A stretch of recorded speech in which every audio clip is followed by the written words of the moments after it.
చాలామంది లేడీస్ ఉన్నారు, వాళ్ళ సాక్ష్యాలు ఉన్నాయి, మండిస్తాయి మనల్ని. చదవాలి.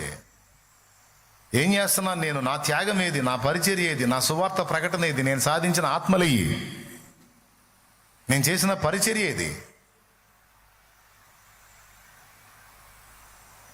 భారాన్ని రేపుతాయి. చదవాలి, ఛాలెంజ్ తీసుకోవాలి. భక్తుల విశ్వాసంలో 2 కోణాలు చెప్పాను. అలాగే భక్తుల సేవలో కూడా మనం సవాలు చేయబడతాం. పౌలు అన్నాడు, మాదిరి కోసం మీకు ఉంచాను, ఇలాగా మాదిరి కోసం ఉంచాను అన్నాడు. ఏంటి? కష్టపడి పనిచేస్తూ సువార్త ప్రకటించాను అని. శ్రమపడుతూ సువార్త ప్రకటించింది, శ్రమపడుతూ దేవుని మయంపరిచింది, ఆ నామం కోసం నిందల అవమానాలు భరించింది, దెబ్బలు తిన్నది, కొరడాలతో కొట్టబడ్డది, రాళ్ల దెబ్బలు తిన్నది, చివరికి హతసాక్షులై కూడా మనకు సవాల్ ఇస్తున్నారు వాళ్ళు. క్రీస్తు కోసం ఇదిగో మా అశువులు ధారపోసాం, మా విశ్వాసం కోసం ప్రాణాలే పెట్టేశాం. మరి మీ సంగతి ఏమిటని ఒకసారి ఆలోచించండి. దైవ జనాంగం, విశ్వాసగణం సేవ కొరకు సవాల్ చేయబడాలి. వాళ్ళ నివాసాలనే మందిరాలుగా కేటాయించేశారు. వాళ్ళ నివాసాలని, వాళ్ళ సామాన్లన్నీ ఒక పక్కకు సర్దుకొని వాళ్ళు ఉండే నివాసాలని దేవుని పరిచర్య కొరకు అప్పచెప్పారు ఆనాటి అపోస్తల కార్యాల్లో. ఈరోజు కూడా దేవుని కృపను బట్టి నా ఆత్మీయ బిడ్డలో కొంతమంది ఆత్మీయ బిడ్డలు వాళ్ళ గృహాలలో దేవుని మందిరానికి, దేవుని సన్నిధికి స్థానం ఇచ్చి అక్కడ పరిచర్యను ప్రారంభించి అందులో సపోర్ట్ చేసి చివరికి ఒక సంఘం ఏర్పడిన తర్వాత బయట ల్యాండ్ తీసుకొని మందిరం కట్టి అక్కడికి షిఫ్ట్ అయిన దాకా వాళ్ళ సామాన్లన్నీ సర్దుకొని వాళ్ళు ఇబ్బందులు పడతా కూడా దేవుని పరిచర్య జరగటానికి నాంది పలికారు. మంగళగిరిలో ఒక గుడిసెలోకి వెళ్ళాను నేను. గుడిసె చిన్నది పాపం, 2 యవనస్తులైన కొడుకులు, భార్యాభర్త, కుటుంబం అది. కానీ ఆదివారం వచ్చేసరికి వాళ్ళు ఏం చేశారో తెలుసా? దైవజనుడు ఇక్కడ నుంచి బిడ్డ అక్కడికి వెళ్ళేసరికి సామాన్లన్నీ ఒక పక్క సర్దుకొని ఒక కట్టను కట్టేస్తారు దానికి అడ్డం. ఆ గుడిసె మొత్తం ఖాళీగా ఉండేటట్టుగా ఒక 20 మంది పట్టేటట్టు దాన్ని ఖాళీ చేసి ఆ గుడిసెలో ప్రేయర్ పెట్టుకోవడానికి గుడిసెలో స్థానం ఇచ్చారు. కోట్లకు పడగలెత్తిన కోటీశ్వర్లు ఉన్నారు, పెద్ద పెద్ద భవంతులు ఉన్నాయి, ఎకరాల స్థలాలు ఉన్నాయి, అనేక రకాల స్థలాలు ఉన్నాయి.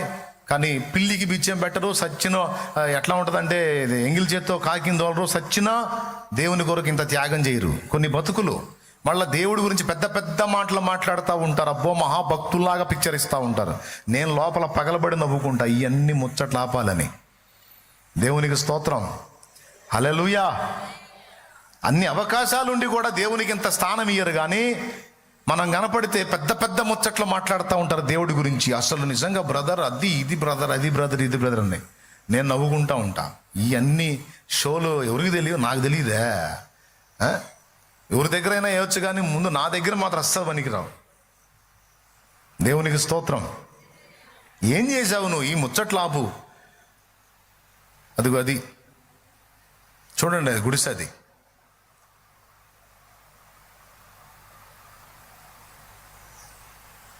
ఆ మైక్ తీసుకొని పాడేవాడు ఆ ఇంట్లో ఆ గుడిసెలో ఒక బాబు, ఆ పెద్ద కొడుకు.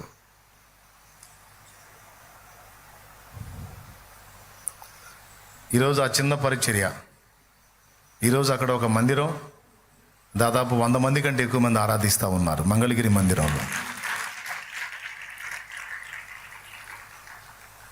తెచ్చేనాడు ఈ లోకంలోకి ఏం వచ్చేనాడు ఈ లోకంలోకి ఏం తేలేదు, సచ్చేనాడు ఏం తీసుకొని పోం.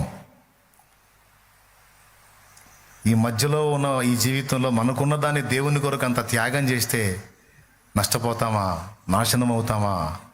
దేవుని కొరకు ఇచ్చి నష్టపోయిన వాళ్ళు, నాశనమైన వాళ్ళు ఎవరన్నా ఉన్నారా? ఆయన అన్యాయస్తుడా? ఆయన శక్తి గలవాడు కాదా? 1 రూపాయి దేవుని కొరకు మనం ఒక ఇంత త్యాగం చేస్తే 1,00,000 రూపాయలు ఇచ్చే దమ్మున్నోడు కాదా? కానీ కొంతమంది బుద్ధి, మంచోడి బుద్ధి మాంసం దగ్గరని ముచ్చట్లు మాత్రం మామూలుగా చెప్పరు, కానీ దేవుడికి అంత స్థలం, అంత స్థానం, అంత ఆశ్రయం కల్పించరు.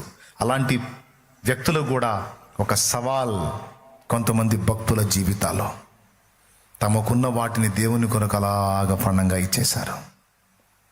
తమ చర స్థిరాస్తులను నమ్మి కూడా తెచ్చి అపోస్తలుల పాదాల దగ్గర పెట్టానా సేవకు వాడండి అన్నారు. అదిగో ఫస్ట్ గుడిసె చూశారు, ఇప్పుడు మందిరం చూస్తున్నారు. పోయినేడు ప్రతిష్ఠ చేసి వచ్చాం, గుర్తుందా?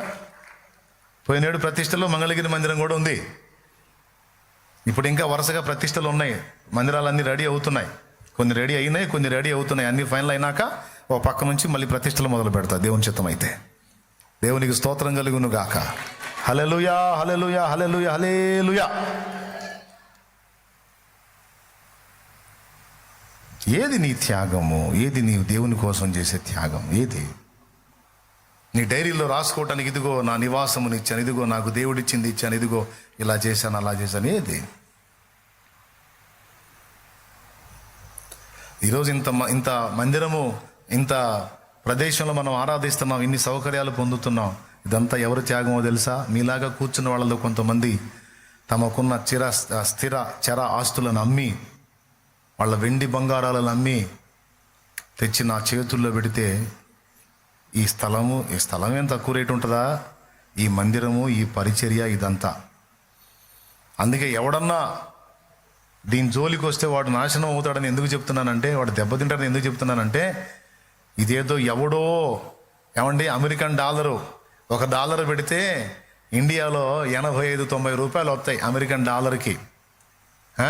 వాడు $1,00,000 ఇచ్చాడు అనుకో, ఇక్కడ ఇంచుమించు 80 నుంచి 90 లక్షలు అయింది.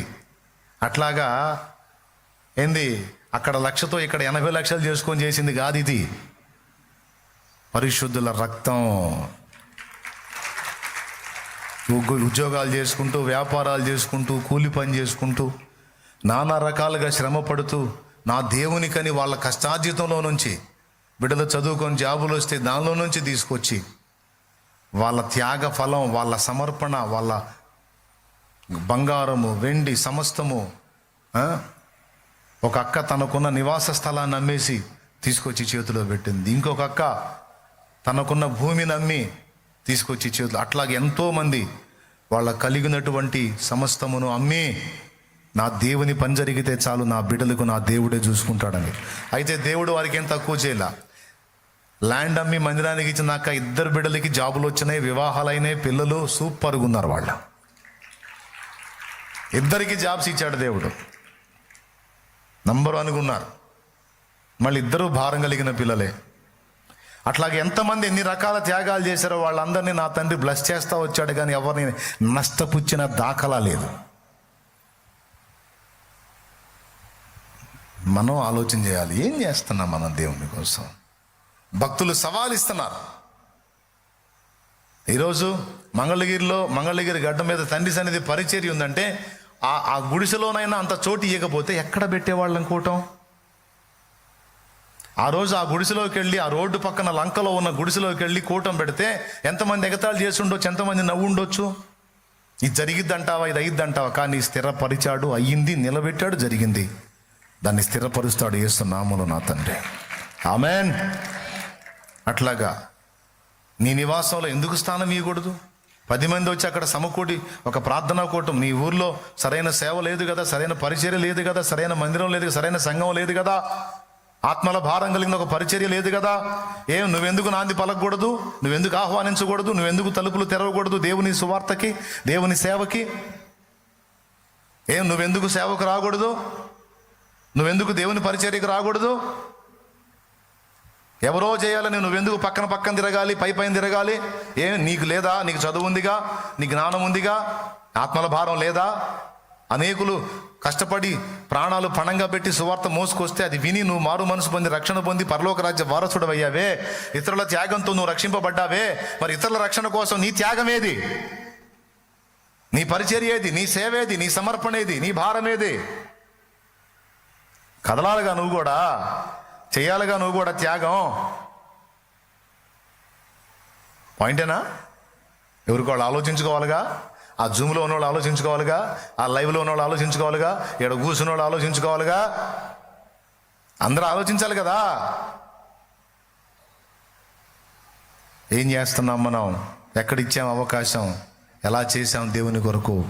ఒకవేళ దేవుని కొరకు చేస్తుంటే రాయి, డైరీలో రాయి, ఇదిగో నా దేవుని కొరకు ఇది నా జీవితంలో జరిగిన కార్యం, నా త్యాగం, నా తండ్రి కొరకు నేను చేసిన కార్యాలని గుర్తురాయి. తర్వాతి వారికి అది మాదిరవుతుంది. నువ్వున్నా ఊడినా, నువ్వున్నా ప్రభు దగ్గరికి వెళ్ళినా అది సాక్ష్యం అవుతుంది. నిన్ను బట్టి మరి కొంతమంది దైవ సేవకు దేవుని కొరకు త్యాగం చేయడానికి ముందుకు రావడానికి అది మంచిగా దోహదపడుతుంది కదా బిడ్డ. ఏమంటారు? వారి త్యాగము నీకొక సవాల్. 3వ పాయింట్. మొదటిది విశ్వాసంలో 2 కోణాలు చెప్పా. రెండవది సేవ. మూడవది త్యాగం.